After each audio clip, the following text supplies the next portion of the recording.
Hello watch enthusiasts! Now for the vast majority of situations, the dress watch is a fantastic option to own.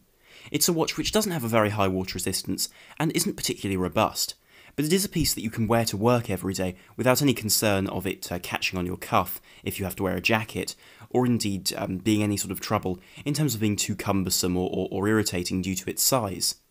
And also these watches offer you the perfect timepiece to wear to more formal occasions where you'd want to have something a little bit more delicate and more elegant than something like a dive watch or a large chronograph, for example. And so today I'd like to speak about what I would view as the best value options in this market.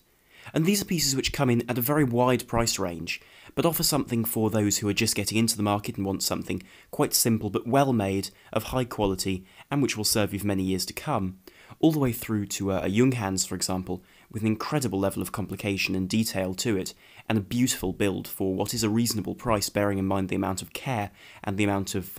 time that it's taken to create a watch of this type. But in between, of course, one has very interesting models with clever innovation and technology, and models which are able to really push the edge of the envelope with incredibly slim designs and very elegant cases and builds. Now, finding a dress watch under the £200 mark is becoming more and more difficult, as the prices for well-known models from Seiko, for example, or indeed Orient begin to rise, and for example models like the Orient Small Seconds has now risen above £200 and is now in a significantly different price range to where it began.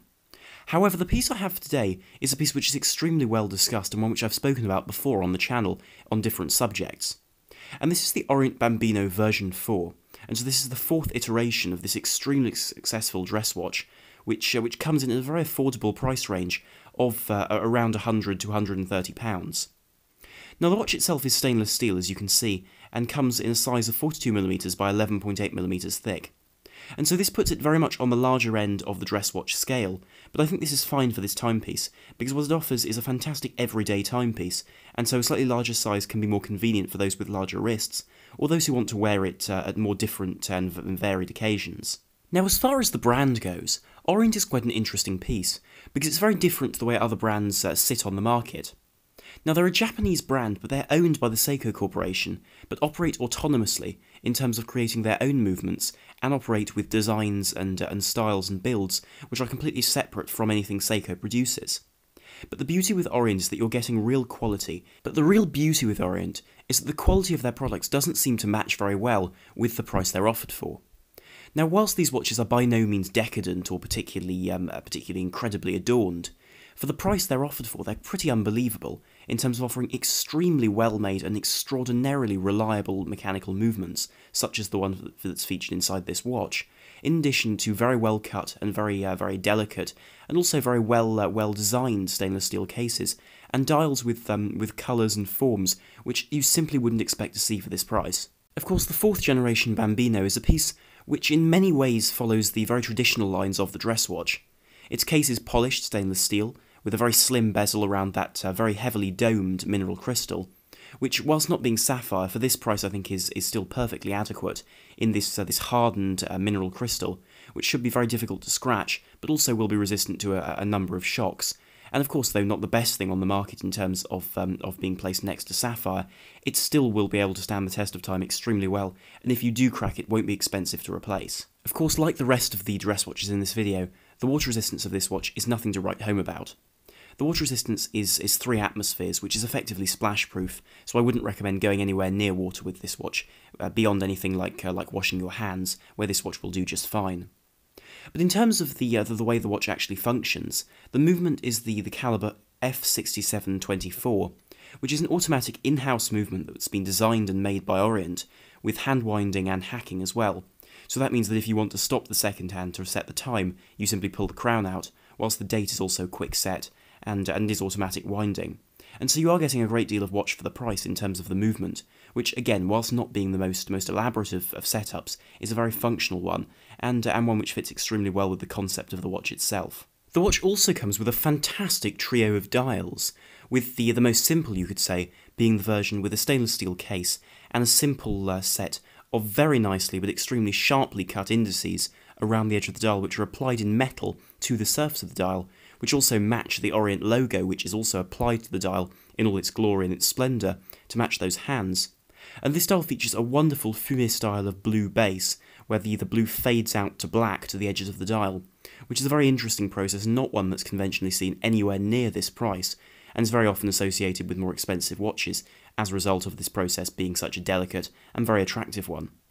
Otherwise, one also sees a version which is perhaps more subtle in some ways, which is the grey version, which features a stainless steel case in the same way, and a grey matted sunburst dial, with rose gold indices of the same type as the blue version, and rose gold hands, to give a little bit of a lustre to this watch, without allowing it to become overbearing. And finally there's the version in stainless steel, except with a yellow gold PVD process on the case, which matches the hands and the indices on the dial, which are also coloured this gold tone, in addition to a fumé style of dial, in a similar way to the blue version, but this time in green.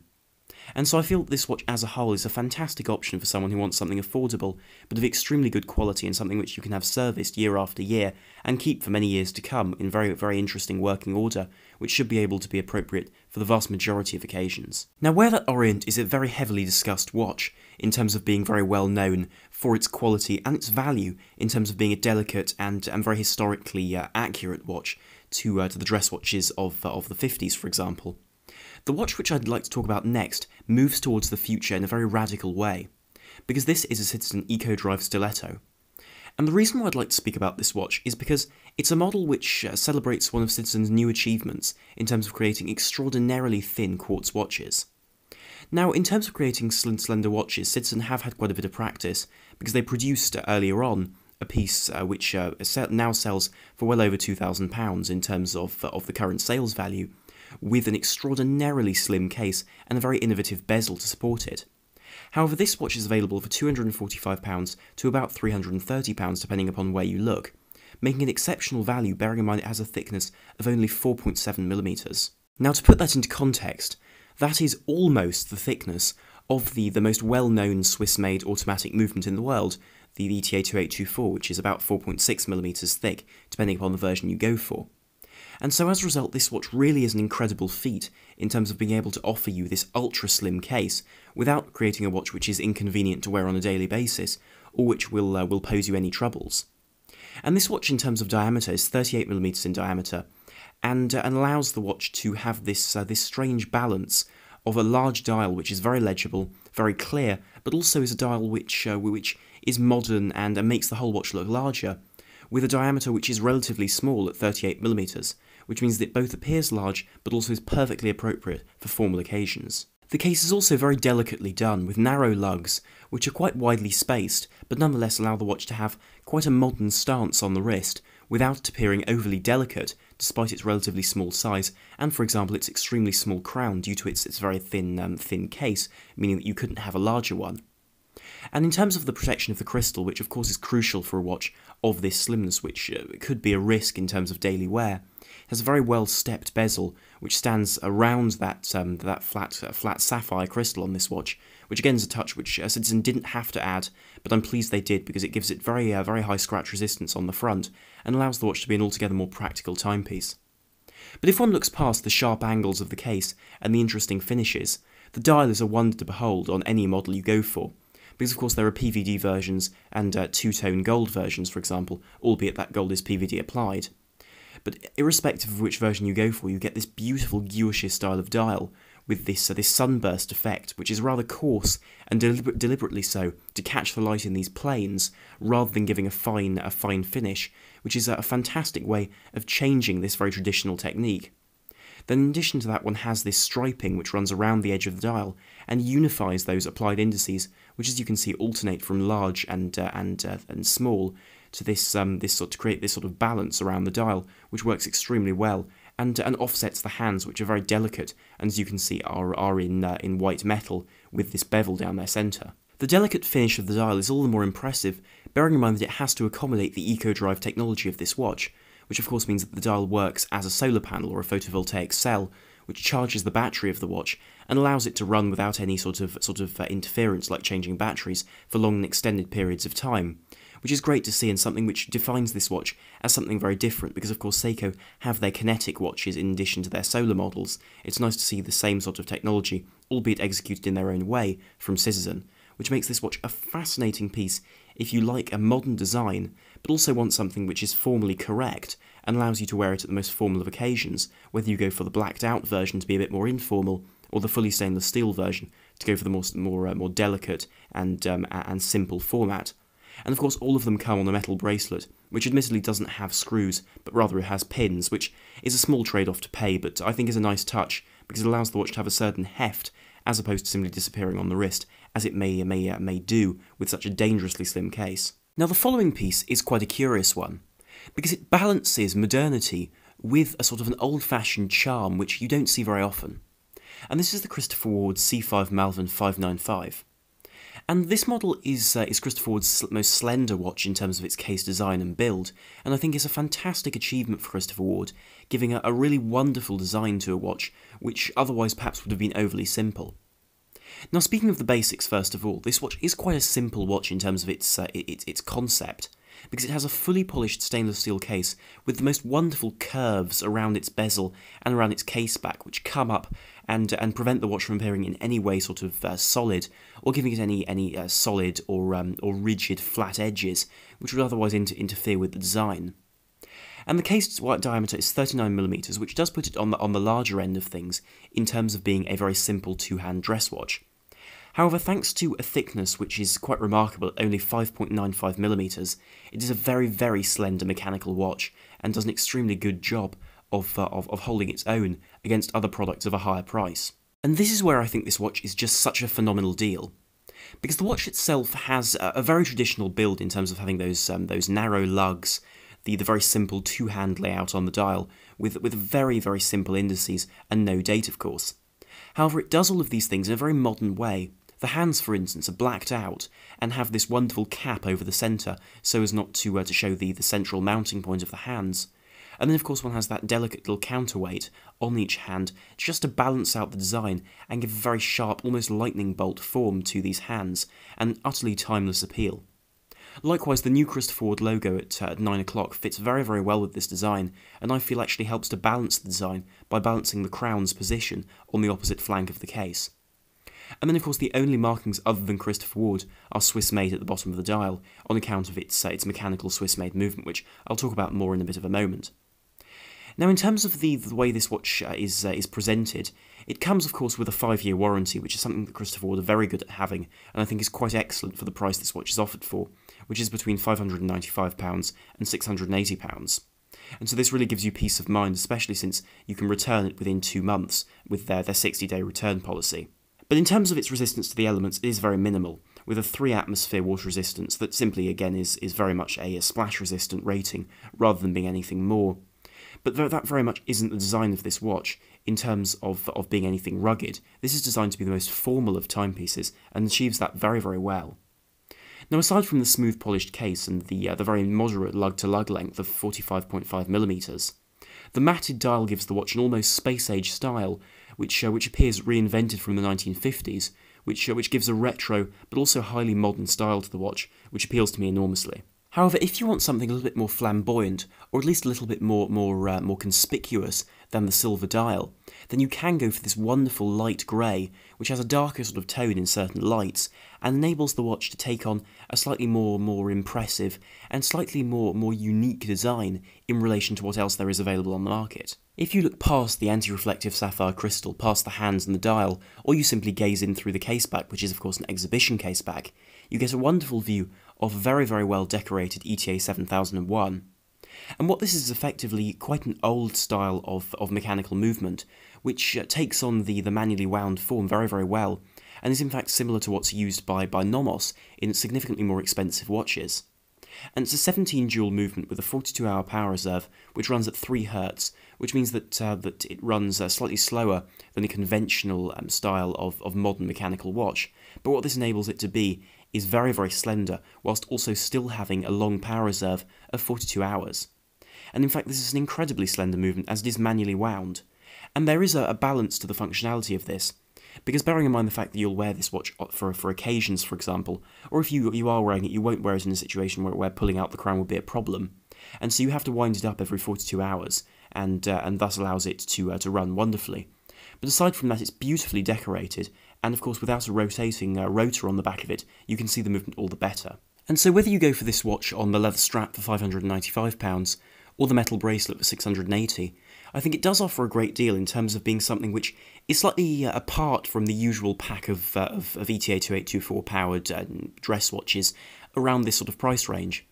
Because the watch is certainly unique in terms of its design, but also in terms of the choice of movement for a manually wound movement. I think Krista Ford really did make the right choice here, because they've gone for something which is both reliable with this ETA movement, but also which is thoroughly attractive in terms of the way it looks, and is a movement which allows you to involve yourself a little bit more with the watch, and stand less apart than with an automatic piece, which makes this watch a very, very interesting option for someone in this price range. This next watch was a piece which was a hit at Baselworld 2017, and since then I feel this watch has become all the more impressive, bearing in mind how the industry has changed, and how our perceptions and expectations have varied. Because this is a watch which is the Tissot Ballade Powermatic 80, and the basic concept of this watch is to be a versatile everyday dress watch, with a great deal of functionality in terms of being a practical timepiece, which is roughly the counterpart to something like a Hamilton Jazzmaster,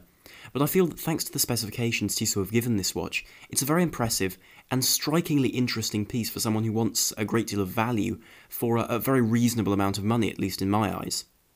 Because this watch is 39mm by only 9.8mm thick, with a 20mm lug width.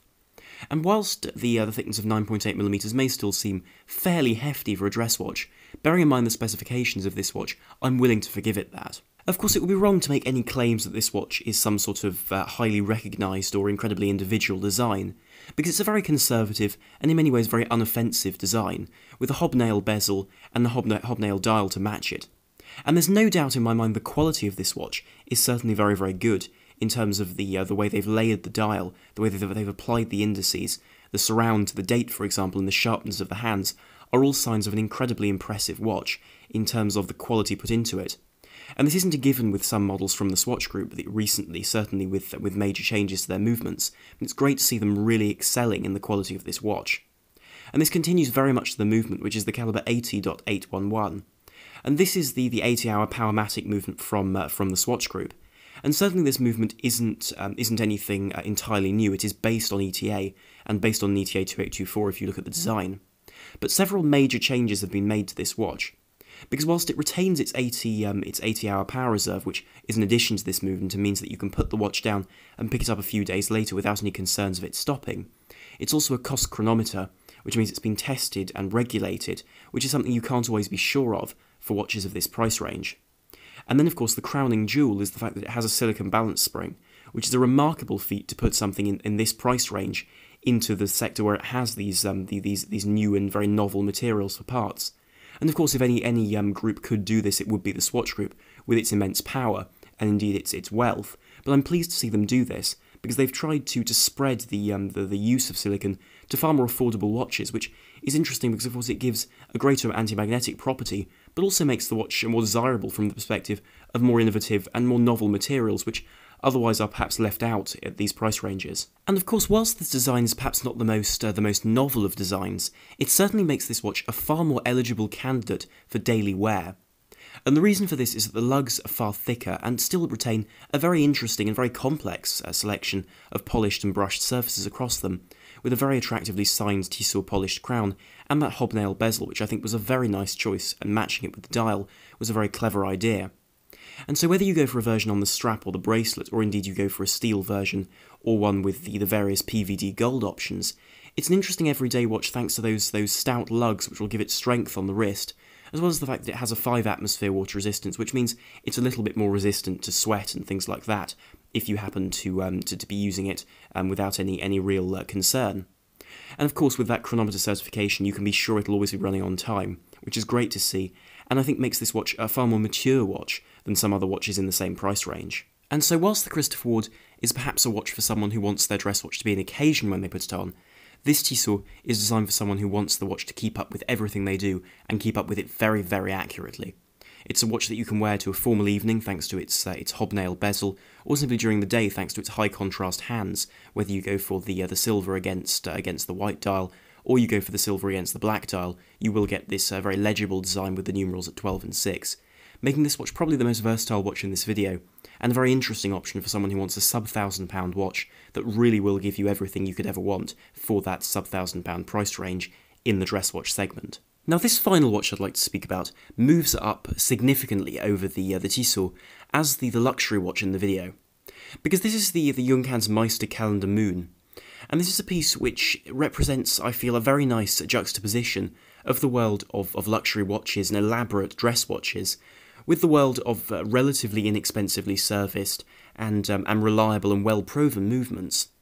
And so this Junghans is a 40.4mm by 12mm thick watch, which is certainly thicker than one would expect for a dress watch of this type, although a great deal of that height can be attributed to the heavily domed Hesselite crystal, which of course allows this watch to appear more old-fashioned thanks to that plexiglass. And one should note that it is Cycrolan coated, which adds a certain lustre to the surface of the crystal, in addition to making it more scratch resistant, which is a help especially when plexiglass crystals are so prone to scratching. And in terms of the way this represents the front of the watch, it means that your view of the dial is far more wide. You have a much wider angle view of the various intricate details of this dial, with those 4 applied indices, with a larger one at 12 o'clock, and then those other 3 around the rest of the dial, which allow the watch to be both delicate thanks to the rest of them being painted, but also having a certain care and a certain touch that Junghans have really considered this and haven't simply thrown extra metal onto the surface of the dial. Now, just as the case is a very vintage style with its short lugs and its fully polished style, it's a case which has been enlarged to a modern size at 40.4mm,